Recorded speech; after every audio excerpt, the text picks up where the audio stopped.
Bismillahirrahmanirrahim. Assalamualaikum warahmatullahi wabarakatuh. Alhamdulillahirabbil alamin. Wassalatu wassalamu ala asyrafil anbiya'i wal mursalin wa ala alihi washabihi rasulillahi ajmain. Rabbi shrah li sadri wa yassir li amri wa hlul 'uqdatam min lisani yafqahu qawli. Alhamdulillah, saudara sekalian, kita lanjutkan bincang-bincang kita berkaitan dengan perbandingan agama hari ini. Eh, ya apa namanya, kita berbicara tentang sesuatu hal yang seringkali dijadikan alasan ketika apa namanya, ketika umat Islam mempertanyakan tentang ada beberapa hukum yang berkaitan dengan pelaksanaan ritual ibadah yang ada pada umat Kristen, dan tidak jarang mereka menjawab itu adalah apa namanya, ritual yang telah diadakan di dalam pengikutnya Nabi Musa atau di dalam kitab Taurat. Sementara kitab Taurat itu sudah dibatalkan kedudukan hukumnya setelah kedatangan Yesus atau adanya Alkitab ataupun Injil, begitu ya. Contohnya saja biasanya berkaitan dengan pengharaman babi gitu ya, yang pada beberapa waktu yang lalu pada video yang lain sudah saya sebutkan, jelaskan tentang hukum-hukum memakan daging babi, kemudian tentang perintah berkhitan contohnya ya.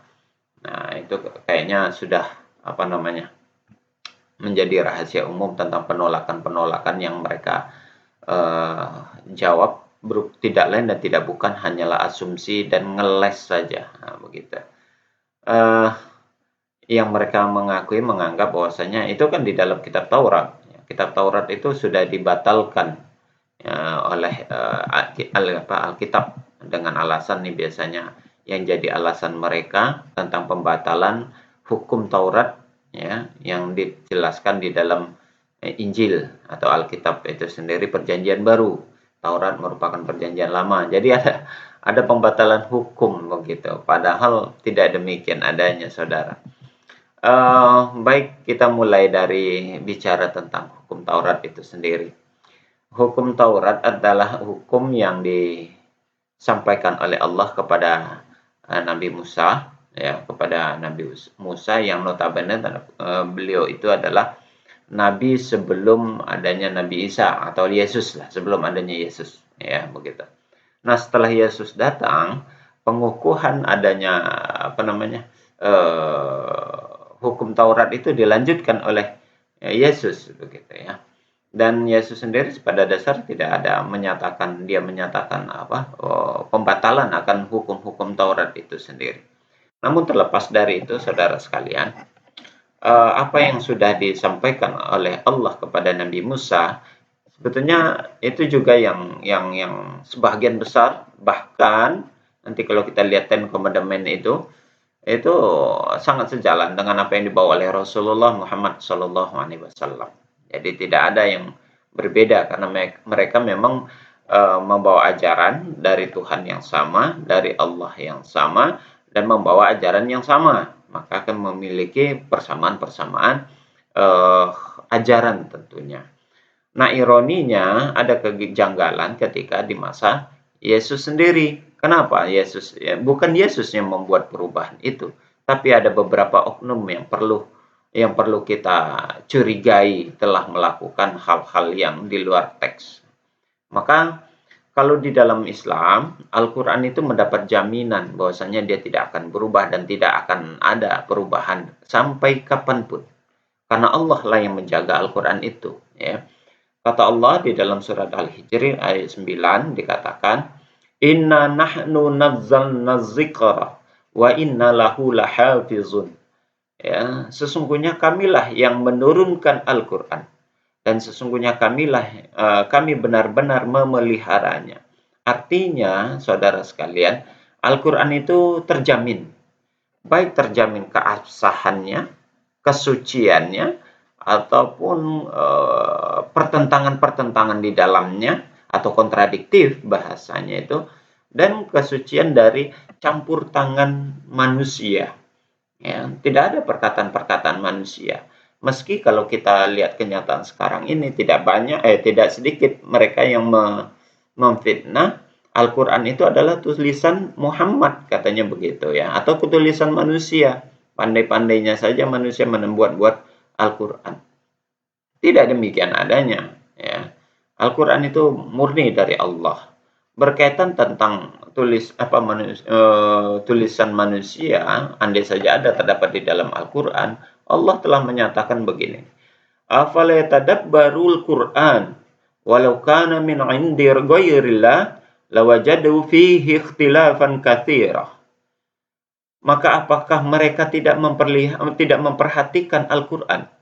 Kalau kiranya Quran itu bukan dari sisi Allah, artinya Quran itu bukan firman Allah atau buatan manusia biasa, tentulah mereka akan mendapatkan pertentangan-pertentangan yang banyak di dalamnya.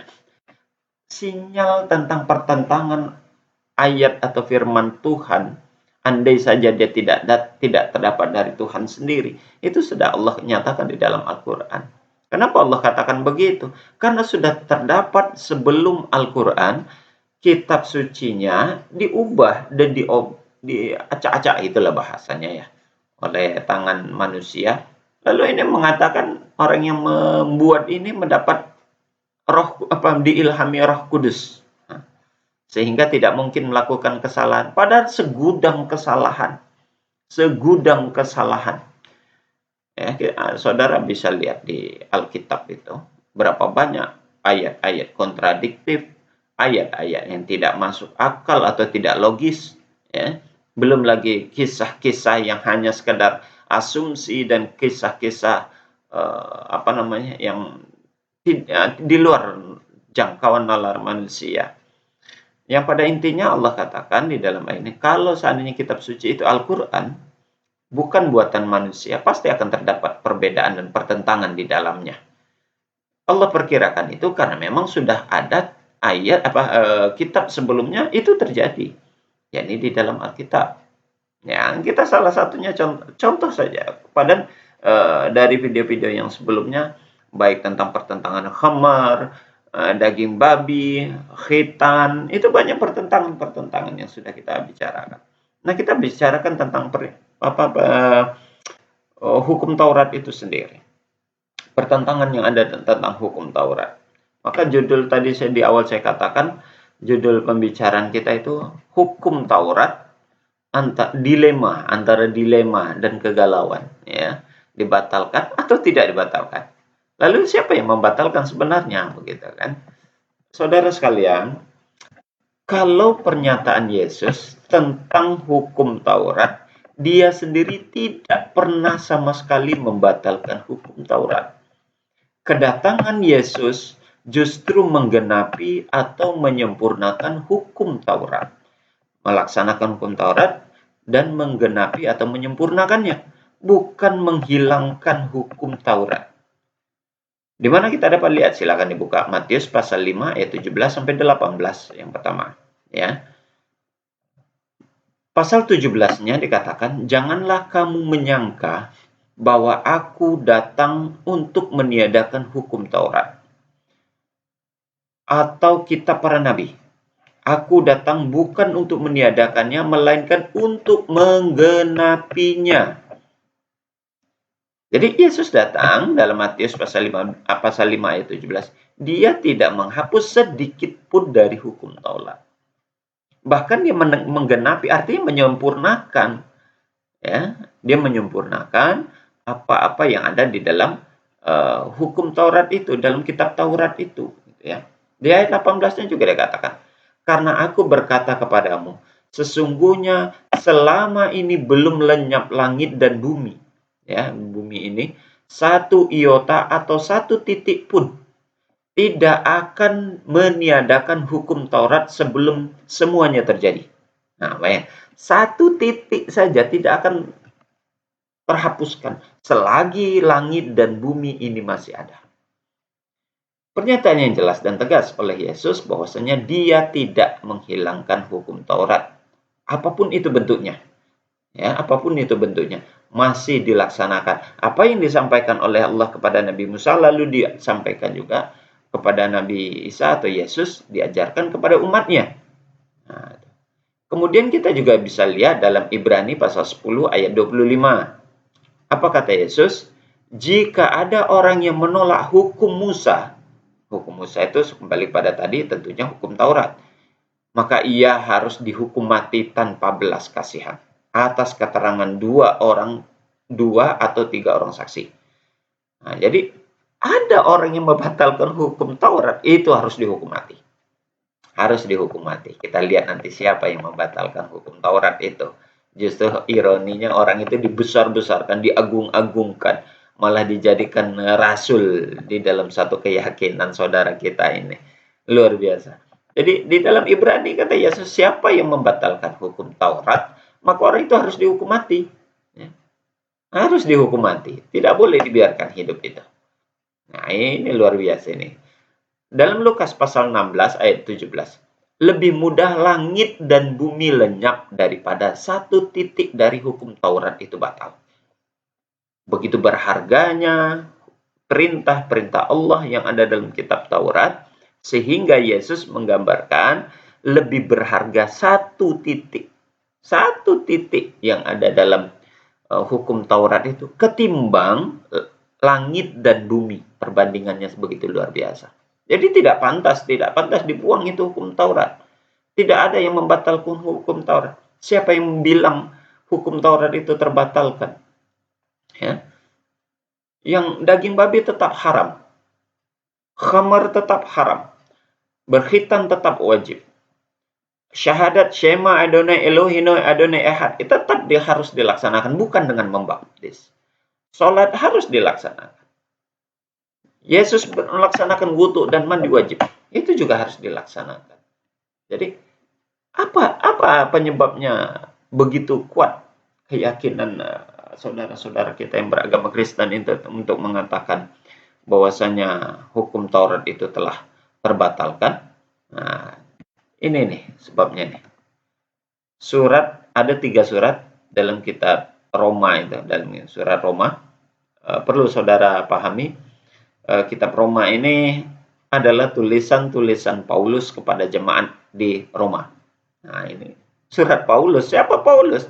Paulus itu ya manusia biasa. Yohanes Paulus manusia biasa, bukan siapa-siapa. Ini saya katakan tadi, luar biasanya perkataan-perkataan Yohanes Paulus itu justru begitu luar biasa, diagung-agungkan di dalam keyakinan saudara-saudara kita yang sebelah tadi, ya.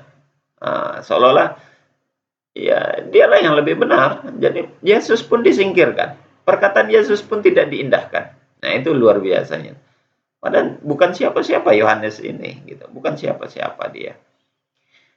Roma pasal 7 ayat 6. Tetapi sekarang kita telah dibebaskan dari hukum Taurat. Nah, ini perkataan Yohanes yang mengatakan dibebaskan dari hukum Taurat, bukan perkataan Yesus. Ya, sebab kita telah mati bagi Dia yang mengurung kita, sehingga kita sekarang melayani dalam keadaan baru menurut roh dan bukan dalam keadaan lama menurut hukum Tuhan. Subhanallah. Jadi hukum Tuhan nggak berlaku menurut ayat ini. Jadi hukum Tuhan yang ada di Taurat itu disingkirkan. Ya, kalau gitu buat apa ada perjanjian lama di dalam Alkitab itu? Dibuanglah semuanya. Kenapa dipakai juga di situ? Sebagian dipakai, sebagian dibuang. Ada ketika ayat yang tidak cocok dengan aplikasi pelaksanaan ibadah mereka buang. Sementara yang cocok masih dipakai, kan setengah-tengah, tidak konsisten. Makanya saya katakan hukum Taurat itu di antara kegalauan, dilema dan kegalauan. Begitu. Kemudian Roma pasal 6 ayat 14 sampai 15. Pasal 14 dikatakan, sebab kamu tidak akan dikuasai oleh dosa, karena kamu tidak berada di bawah hukum Taurat, tetapi di bawah karunia Tuhan. Jadi bagaimana? Apakah kita akan berbuat dosa karena kita tidak berada di bawah hukum Taurat, tetapi di bawah hukum kasih karunia-Nya? Kemudian di Roma pasal 3 ayat 28, karena kami yakin bahwa manusia dibenarkan karena iman, bukan karena ia melakukan hukum Taurat. Jadi 3 surat ini surat tulisan Yohanes kepada jemaatnya di Roma yang dijadikan sandaran, dijadikan dalil tentang pembatalan hukum Taurat. Sementara perkataan Yesus sendiri dalam Matius, dalam Ibrani, dalam Lukas menyatakan dengan jelas dan tegas tidak ada pembatalan hukum Taurat. Maka catatannya saudara, pertama, sudah terbukti apa yang Allah katakan di dalam Al-Quran surat An-Nisa ayat 82 tadi. Andai saja Al-Quran itu bukan tulisan atau bukan sesuatu yang datang dari Allah, pasti akan terjadi pertentangan. Kenapa? Itu sudah terbukti di dalam Alkitab sebelumnya, kitab sebelumnya, dalam Injil. Terjadi pertentangan, bahkan pertentangan itu antara sosok Yesus, perkataan Yesus yang dianggap sebagai Tuhan dengan perkataan Yohanes yang notabene itu dikatakan sebagai rasulnya mereka. Jadi perkataan Tuhan dengan perkataan rasul itu bertentangan. Tuhan dan nabinya tidak sinkron untuk menyampaikan hukum. Tidak sinkron. Tuhan yang menyatakan hukum Taurat tidak terhapuskan. Sementara nabinya mengatakan hukum Taurat dihapuskan. Mana yang benar? Mana yang lebih berkuasa? Mana yang lebih berkompeten harusnya diikuti? Makanya itu yang menjadi dilema dan kegalauan bagi saudara-saudara kita yang beragama Kristen. Berlakukah hukum Taurat atau tidak berlaku hukum Taurat? Di satu sisi, kalau dia mempertahankan dan menganggap Yesus sebagai Tuhan, harusnya dia mengikuti perkataan Yesus yang ada di dalam Matius, Ibrani, dan Lukas ini. Tapi yang dia ikuti adalah perkataan Yohanes yang notabene, tanda kutip, diakui sebagai rasulnya, padahal bertentangan. Masa perkataan nabi dan perkataan Tuhan nggak sinkron, itu gimana itu? Tidak konsisten. Nah, jadi terdapat dua hal. Terbukti apa kata Quran bahwasanya kalau Quran itu berasal bukan dari Allah, maka terjadi hal yang sama seperti Injil ataupun Alkitab itu. Yang kedua, terjadinya kontradiktif yang begitu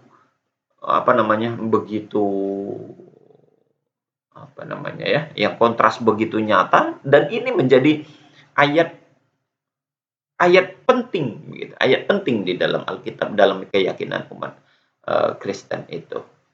Nah, jadi mana yang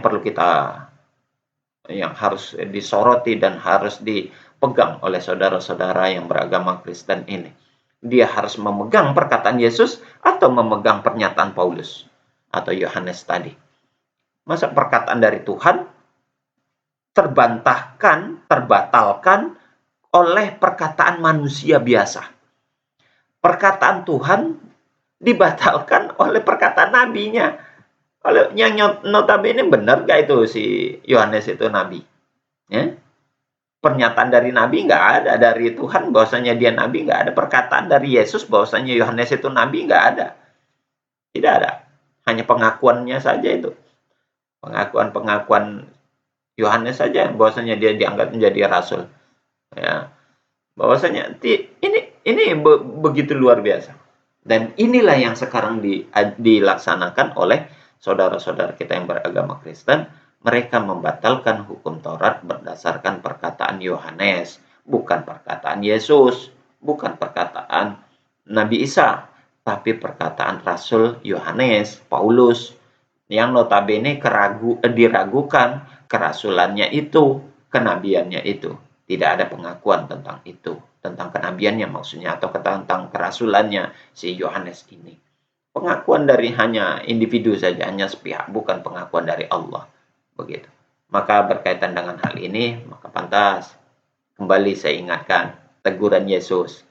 Matius pasal 15 ayat 3. Tetapi jawab Yesus kepada mereka, "Mengapa kamu pun melanggar perintah Allah demi adat istiadat nenek moyangmu?" Matius pasal 15 ayat 8, 9, dan 14. "Bangsa ini memuliakan aku dengan bibirnya, padahal hatinya jauh daripada aku. Percuma mereka beribadah kepadaku, sedangkan ajaran yang mereka ajarkan ialah perintah manusia. Biarkanlah mereka itu, mereka orang buta yang menuntun orang buta. Jika orang buta menuntun orang buta, pasti keduanya jatuh ke dalam lubang kesesatan tentunya. Matius pasal 7 ayat 21.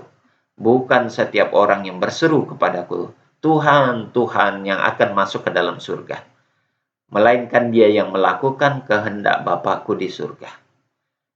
Kehendak Bapa yang di surga ada di dalam hukum Taurat. Siapa yang melaksanakan hukum Taurat, dia akan masuk ke dalam surga. Lalu siapa yang mengikuti ajaran Paulus, sungguh Paulus akan membawa manusia kepada lubang yang menyesatkan.